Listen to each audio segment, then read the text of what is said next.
Hello guys, welcome to my channel Learn Chinese with Candice. This is Candice 老师. This is the second video of HSK1 courses. We are gonna learn how to start the conversation in Chinese. I'm gonna teach you some common phrases to greet people and some sentences used in daily communication. Throughout the whole video, we are gonna apply the pinyin we learned in my last video and learn some basic vocabularies for communicating. After learning this course, you will be able to start a conversation with Chinese. If you find this video helpful, remember to take a note and repeat them after me. If you like the video, don't forget to subscribe and turn on the notification. Okay, let's start.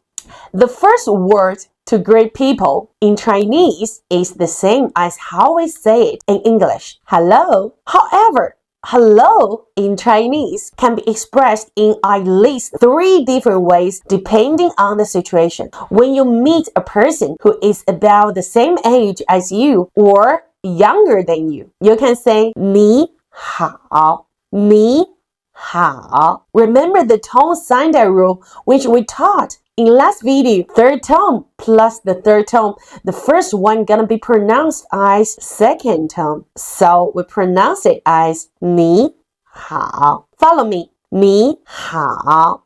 你好. 你好. 你 means you. It's a singular pronoun. 好 means good. What if you want to say hello to more than one person? It's called 你们好. 你们好. 你们 is a plural pronoun, which means you referring to more than one person. Follow me. 你们好. 你们好. 你们好. If you meet a person who is much older than you, so when saying hello, we're gonna show some respect because we Chinese really value good manners. So we say 您好, 您好.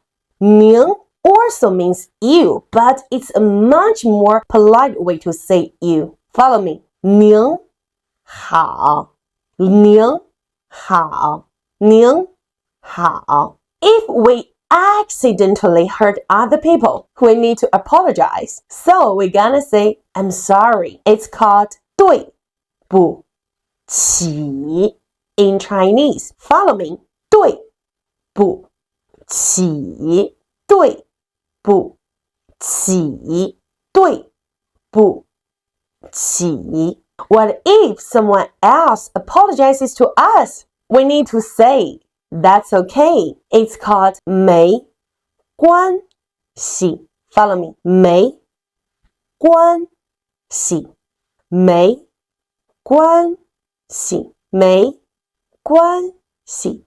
So, 对不起 and 没关系 are good matches in apologizing situation. If we want to express thank you to others, we need to say 谢谢. 谢谢 means thank you. Follow me. 谢谢. 谢谢. 谢谢. What if someone else say thank you to us? We need to say you're welcome, right? It's called 不客气 in Chinese. Follow me. 不客气. 不客气.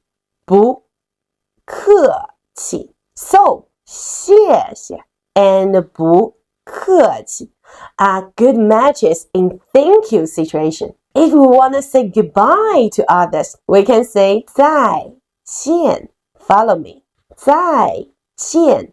再见. 再见. If we want to get close to someone, we need their name first. So we're gonna ask, what's your name? We can say 你叫什么名字? 叫 means to call somebody. 什么 means what. 名字 means name. Follow me. 你叫什么名字?你叫什么名字？你叫什么名字？ If we want to introduce our own name, we need to say, my name is. We call it 我叫 in Chinese. You can add your own name after the sentence. Follow me. 我叫 Candice. You can add your name. 我叫 Candice. We just learned a common phrase, 什么. It's an interrogative noun, which means what. So if you want to use what in the question, you can say 什么 in Chinese. For example, what's this? 这是什么？这是什么？ What's this book? 这是什么书？这是什么书？书 means book. In the university, sometimes we want to know whether this person is a teacher or not. So we're gonna ask, are you a teacher? In Chinese, we say, 你是老师吗？你是老师吗？是 means am or is or are. 老师 means teacher. Follow me. 老师 So I'm a 老师吗 is a particle normally being put at the end of the sentence and used to show it's a question. Follow me. 你是老师吗？